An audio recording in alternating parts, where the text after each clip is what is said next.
Well, hello there, ladies and gentlemen. It's good to see you again, and welcome back to Optimizing Your Financial World. I'm Ryan Ruff, your host and moderator, but as always, I'm going to be joined by my right-hand man, Mr. Mark Wade, the president of Echelon Family Office, and we're going to be diving into a big wealth management discussion here today on the show, as we typically do. And look, to kind of set the scene for everybody today, let's face it, we all have financial concerns. We all do. It's just a fact of life. But today, Mark and I, what we're going to be doing is we're going to be examining, taking a closer look, of course, at some of the key concerns that are shared by many affluent individuals, families, business owners out there in today's day and age. And of course, how many of these concerns as a whole, can really become a list, shall we say, and become a little difficult to tackle and address overall. So we're going to be identifying what some of these concerns are and, of course, some strategies on how you can mitigate them in the first place. So with that, let's go ahead and bring Mark aboard. Mark, it's good to see you today. How you doing? Hey, Ryan, how are you today? I'm good. I'm good. Hey, can't complain. We got our work cut out for us. It's a big one today that we're going to jump into. Let's start at a high level, Mark, like we typically do on the show. We're talking about these key concerns that are facing affluent folks and families, business owners, the whole nine yards today. What's the first big one that you see to kind of bat lead off here? Hey, Ryan, you know what? I wanted to just mention one thing before we jump right into this today. I was talking to a client just recently, and they said to me, Mark, working with you on our wealth management is kind of like keeping our health up to snuff with our physicians. You don't go to the physician once and then say, oh, good, I'm done for the rest of my life now. I've taken care of that problem. It's an ongoing process, right? And he said to me, using you and your firm, Echelon Virtual Family Office, as our guidance for all things wealth, it's kind of like an ongoing conversation. And I thought about that and I said, that's kind of brilliant. I wish I thought of that. This is I an love it. ongoing conversation because if you think about it, many of the topics that we discuss, just like today, are all kind of weaved together. They all lead one into the other. And so, with regard to this topic today, we chatted a little bit about this in our previous conversations, and I'm confident we're gonna unpack these concepts and ideas to a larger degree as we move along. But it's an ongoing conversation. No, Mark, I love that. It's an ongoing series. I mean, each one of these episodes that we do tell a greater story, and that's the story of your financial portfolio, the story of your financial goals. So yeah, let's get into this, these big concerns that are facing so many folks. That's the story of today. What's the first big one that you see? Sure. Hey, Ryan, the first thing that our clients tell us is of concern to them on an ongoing basis, and look, they're not this large monolithic group, right? The affluent or the wealthy or the ultra wealthy, however you want to refer to them, they're not this large, unidentifiable monolithic group. They don't all look exactly the same, but they have some of the same concerns and they worry about a lot of the same things. But in essence, they cite preserving wealth, number one. So when you look at the preservation of wealth, it's usually to produce good returns, but it's not always the highest returns, but the appropriate returns, being fairly compensated for the amount of risk you take in a certain time period, right? What is your time frame? When do we think we may need to use these funds? And how much risk are we willing to take during that time period?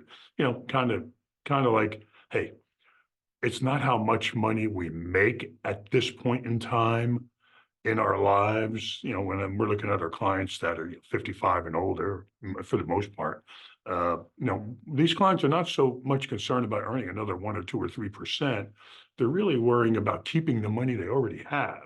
Right? They're concerned about not losing more money. So it's not how much you make, it's how much you get to keep, right?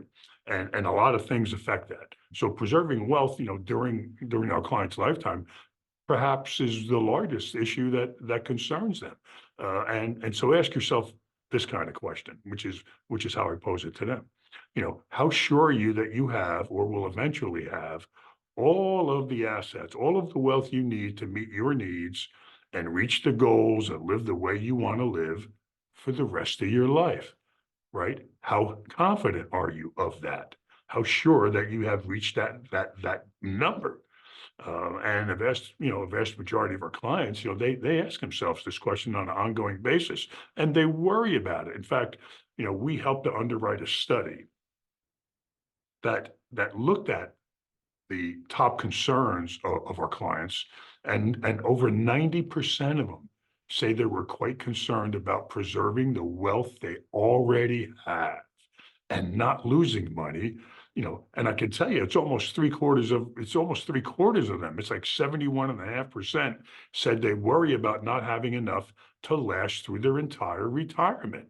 So it's one of those things that is omnipresent. It shows up all the time, regardless of the amount of wealth somebody has. Mark, that's a really interesting point that preserving wealth, especially when you're analyzing, the ultra affluent. I think, the layman might think, oh man, they've got plenty of wealth, enough to see them through a life, a very enjoyable, long life. I feel like that's a big misconception almost that folks would think that they don't need to necessarily worry about their financial futures. It's really an interesting point there. Yeah, and it's something. We're all susceptible to that. All of us really worry. Well, did I make enough? Did I do enough? Have I arranged everything in a proper manner?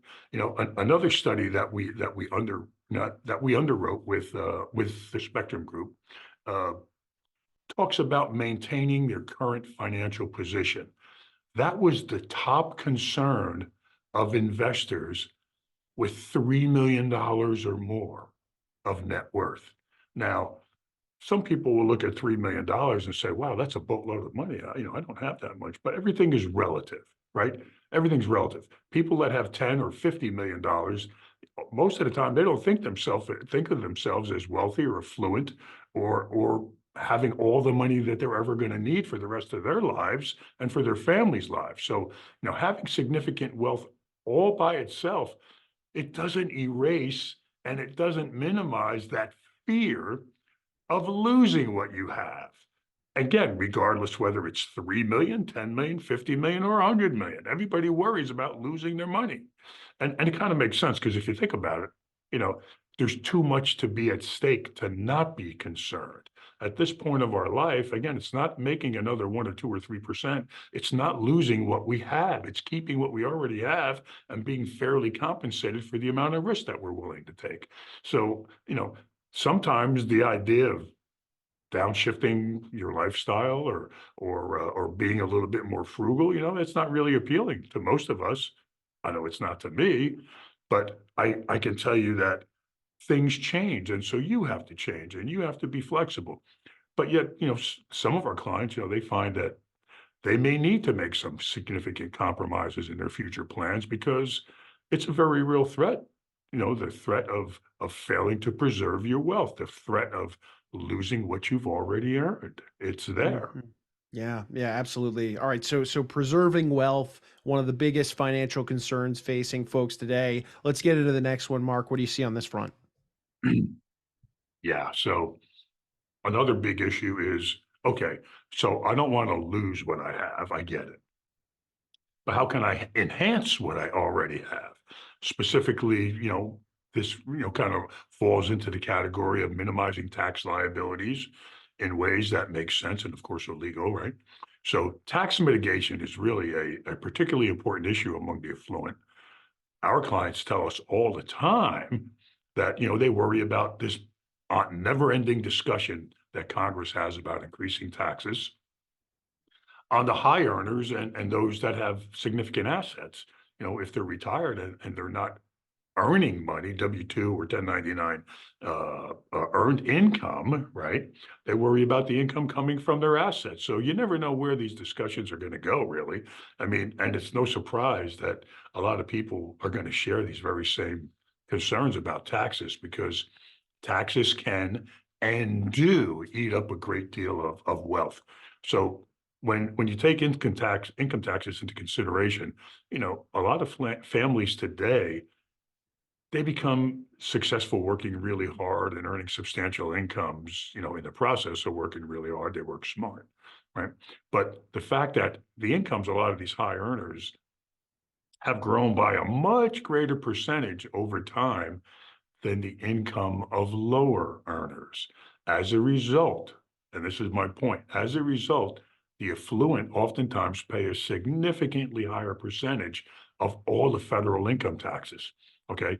Taxes on their investment returns also can have a big impact on, their ability to grow and preserve wealth. So preserve wealth and enhancing wealth. Let's steward the assets we already have in the most prudent way possible. Makes sense. Natural transition there into enhancement, Mark. But and hear me out here. I don't want to take this discussion today and make it all about taxes and tax mitigation specifically. But while we're on the topic of tax mitigation, what can people be doing right now to address this idea of enhancing wealth? Because there's often, there's political back and forth that are always changing tax code, and there's uncertainty created as part of that. Is there a pointer, if you will, that you could help out with today with regard to this idea of tax mitigation? And then we'll move on and get off of the topic. Well, look, I don't think you're spending too much time on it because it's such a big and such an important element nowadays to overall wealth management and proper stewardship of your assets, right? So it's an excellent question to be asking. And obviously, here's the problem.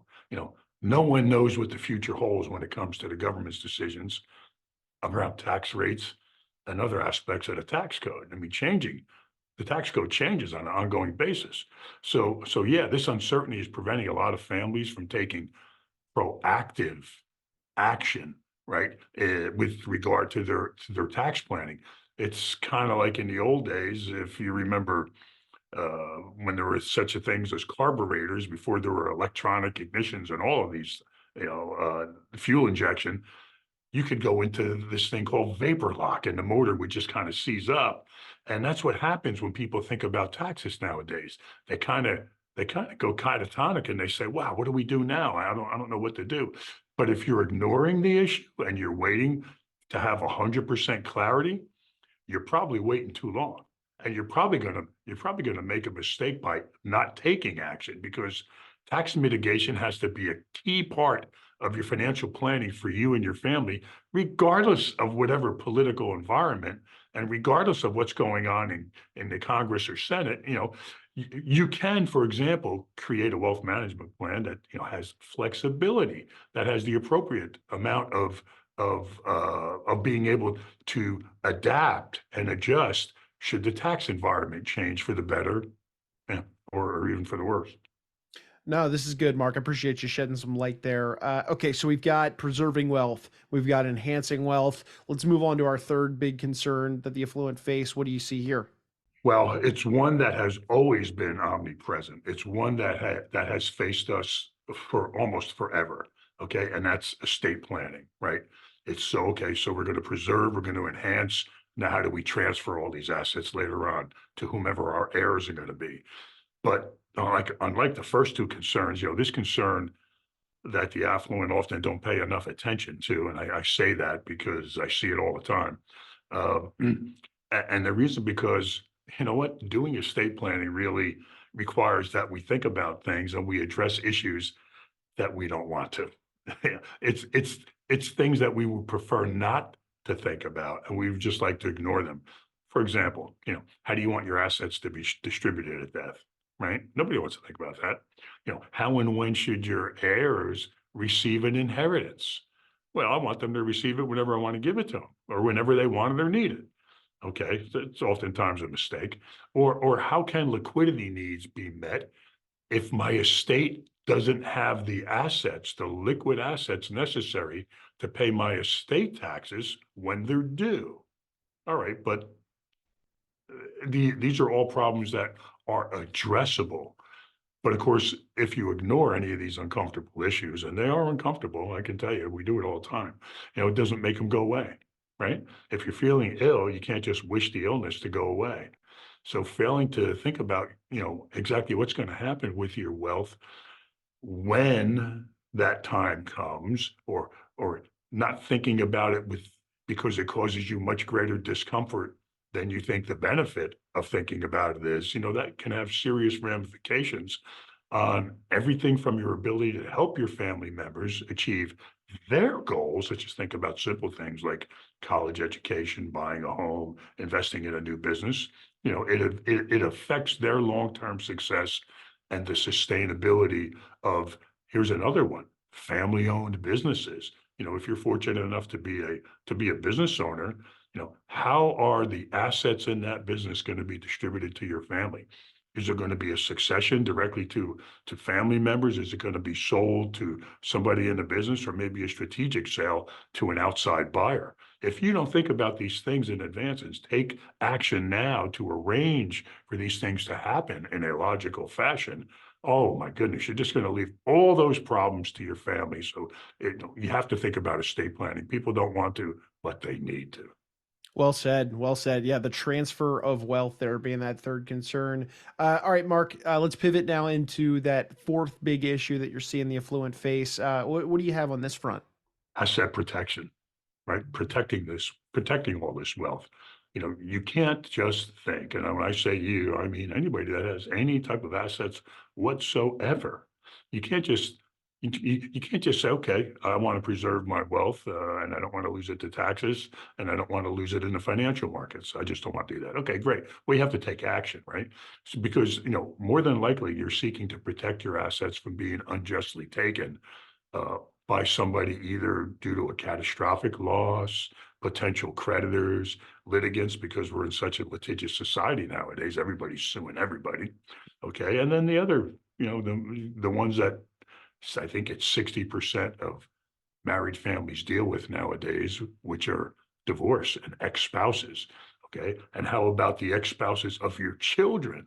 Okay. And then this whole thing nowadays with identity theft and digital malfeasance on the internet. I mean, so I hear these stories all the time. So what it really means is you got to have a successful wealth management plan in place that also includes and addresses wealth protection, asset protection, controlling the risks through business processes if you're a business owner, employment agreements and buy sells, okay, as well as restructuring your various assets and considering other legal forms of ownership like uh, you know, should you own your house in your own name? Should you have your vacation home in your own name? What about the vehicles you drive? What about all your toys like jet skis and boats and all of those things? Restructuring various assets and considering their legal form of ownership that put your wealth beyond the reach of creditors and other parties who may seek to, let's call it, unjustly take it from you. No, this is a great one. Wealth protection. Now, I think Mark, the layman would think, okay, yeah, these four, this ought to do it for the concerns. But you and I have had conversations surrounding this fifth concern that you're going to bring up in just a moment, and how it really has become a pivotal part of the wealth planning component that should exist. When let's say a wealthy family or business owner is working with their wealth manager. Talk to me about this fifth concern. What do we have here? I use a for instance, and that is, you would be surprised how many of my clients who originally were not philanthropically inclined became philanthropically inclined when you show them what's in it for them and for their family, not just the recipient of your generosity. So, donating your wealth increasingly, especially with affluent investors who are looking to make positive influence beyond their own families, sometimes, even for the world at large. For these investors, making meaningful gifts to charity is the most impactful way of getting involved in those issues, right? Gifting, being charitably inclined comes with its own unique sets of challenges, from choosing and uh, structuring the most appropriate means of giving these gifts, such as direct gifts or donor advised funds, and for many of our clients, private family foundations, okay, to selecting those causes and those specific organizations that you're going to make the biggest impact on with these gifts. So any gifting strategy that clients put in place, really has to be set up for maximum effectiveness, right? At the same time, you have to ensure that those philanthropic and endeavors and the objectives you have in mind are in balance with your other key financial goals, such as retirement and long-term financial security of your family. So you can't be giving away assets that you think your family's going to need later on, as much as you might think it's a great idea. Unless you run these numbers, you're not really going to know. So navigating the charitable planning process can really be tricky and really needs to be thought through carefully. Sure thing, sure thing. All right, so we there you have it, folks. We laid out the five key concerns of the affluent today. Going back to the idea of really preserving their wealth, enhancing their wealth, transferring wealth, protecting it, and then of course donating it, as Mark just mentioned. But Mark, look, what would you have to say then, as we're kind of bringing our conversation to a head today, if somebody out there watching or listening to this episode hears these five concerns and thinks to themselves, "Well, I've got other financial challenges that I want that don't align with those five." What do you say to that? And any final thoughts that you might want to wrap up with today? Hey, Ryan, we started our conversation today by mentioning that this is an ongoing conversation. And that's what your planning has to be. It has to be an ongoing conversation with your advisors. So, what I'd like everyone to think about who's watching this video today is to compare what we talked about today with your own particular concerns and how daunting each one of these concerns taken on its own can be. What our clients are saying to us is that right now, today, the three things that are really perplexing them and causing them to lose sleep at night are taxes, inflation, and market volatility. Everybody is under the fear of increased taxes, as if they're not being taxed enough already. Everybody is aware that a quart of milk costs more than it did a year, 2, and 3 years ago, and gas is through the roof.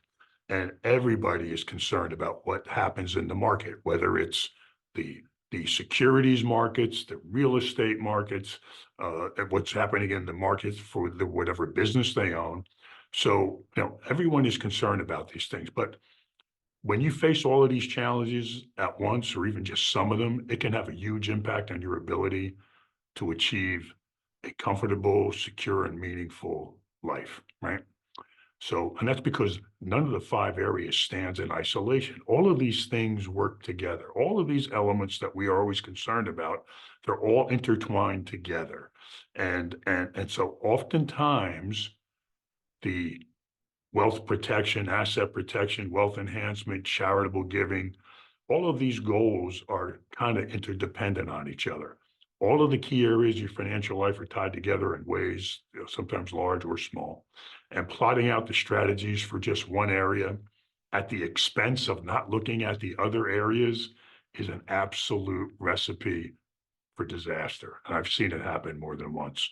So to be most effective, you need to deal with each area systematically while you take into account how it affects all the other areas on an integrated approach. So you got to look at the big picture too.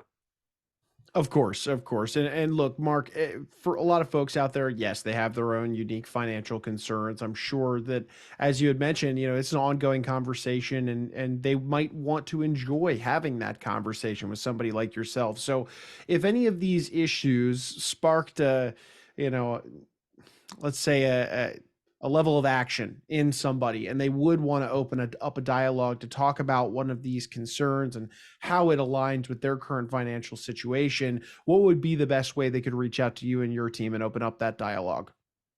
Yeah, sure. So, they could always reach us through on the web, right? www.echelonoffice.com. That's ECHELON, the word office.com. Uh, they could call us at 888-892-9882.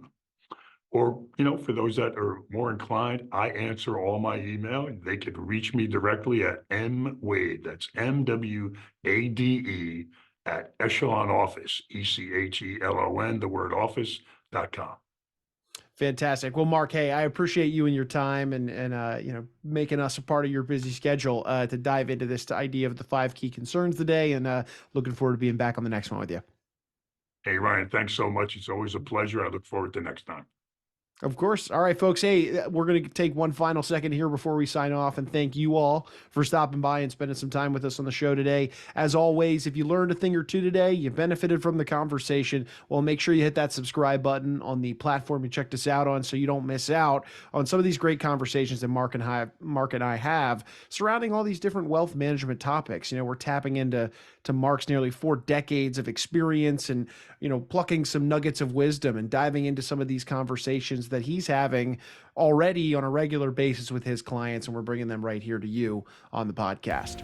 Before Mark, I'm Ryan. We're going to go ahead and say so long today, but we appreciate you stopping by and being with us on Optimizing Your Financial World.